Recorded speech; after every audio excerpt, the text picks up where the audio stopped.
किसी तार को एक वर्ग के रूप में मोड़ा गया तथा उसका क्षेत्रफल 121 वर्ग सेमी है। यदि उसी तार को वर्त के आकार में मोड़ा जाए तब वर्त का क्षेत्रफल ज्ञात कीजिए। हमें ये तार दिया गया है। इस तार की लंबाई कुछ भी हो सकती है। इसी तार से हमें क्या बनाना है, एक वर्ग बनाना है। इस तार को मोड़कर हमें एक वर्ग बनाना है और उसका क्षेत्रफल हमें दिया है 121 वर्ग सेमी। और इसी तार को मोड़कर हमें एक वर्त बनाना है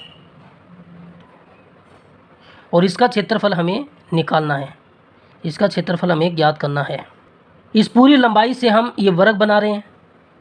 इसका मतलब क्या हुआ, हम इन चारों भुजाओं को बना रहे हैं। इन चारों भुजाओं का जोड़ ही इस पूरे तार की लंबाई है। तो हम जानते हैं इन चारों भुजाओं का जोड़ क्या होता है। इन चारों भुजाओं का जोड़ होता है वर्ग का परिमाप। वर्ग का परिमाप, और जिसका फॉर्मूला होता है 4 गुना भुजा। और इसी तार की लंबाई से हम वर्त बना रहे हैं।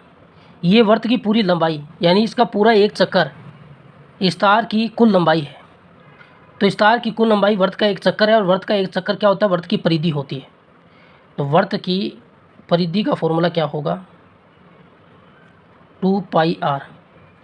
यानी वर्त की परिधि और वर्ग का परिमाप ये दोनों बराबर होंगे, क्योंकि इसकी चारों भुजाओं का जोड़ और इसका पूरा एक चक्कर एक ही तार की लंबाई से बनाया गया। इसकी चारों भुजाओं का जो जोड़ आएगा और वर्त का एक पूरा चक्कर आएगा वो एक ही लंबाई के होंगे, क्योंकि एक ही लंबाई के तार को मोड़कर बनाया गया है। तो ये दोनों बराबर होंगे।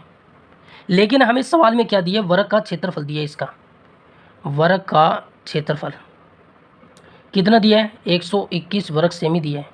और वर्ग के क्षेत्रफल का हम फॉर्मूला जानते हैं, भुजा का वर्ग होता है।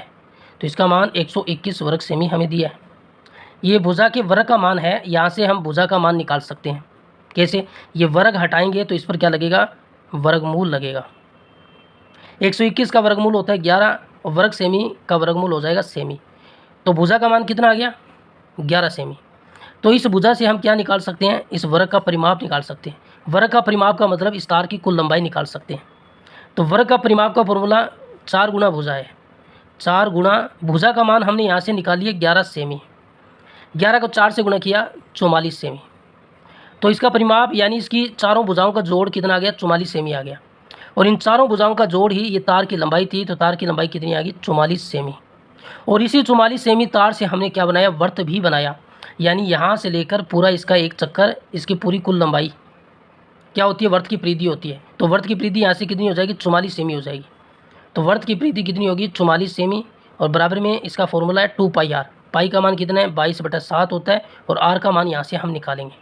44 को 22 के पाड़ी से काटें, 22 दूनी 44, फिर 2 से 2 काटेंगे। ये 7 यहाँ पर भाग में, उधर जाएगा गुणा में होगा, तो आर का मान 7 सेमी आ जाएगा। आर का मान 7 सेमी आ गया। हमें क्षेत्रफल का मान निकालना है। तो वर्त के क्षेत्रफल का फॉर्मूला क्या होता है, πr²। पाई का मान फिर 22/7 रखेंगे और आर का मान कितना है, 7 है। आर का वर्ग है तो 7 को 2 बार गुणा करेंगे, 7 से 7 कैंसिल होगा। 22 को 7 से गुणा करोगे तो 154 वर्ग सेमी इसका क्षेत्रफल आएगा।